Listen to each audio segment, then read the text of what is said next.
Okay. Well, I'm 75 years old now.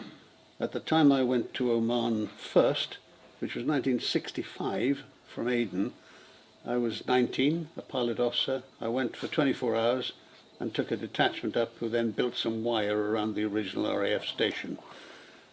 I returned to Dhofar in 1972 on loan service. I volunteered to go out to Oman to an army secondment. I was the first of, three of us went, we were the first to do so, and it was an 18-month tour of duty with the Sultan's Armed Forces in an Arab army, wearing Arab uniform and on deniable ops in Dhofar. I was deployed to Dhofar for the whole of 1973, from January to December. I served as an infantry company commander up on the Yemen border in an operation called Simba, which was fairly notorious at the time. I was wounded there after the first 6 weeks, but it was not serious. I got patched up in Salalah at the field surgical team.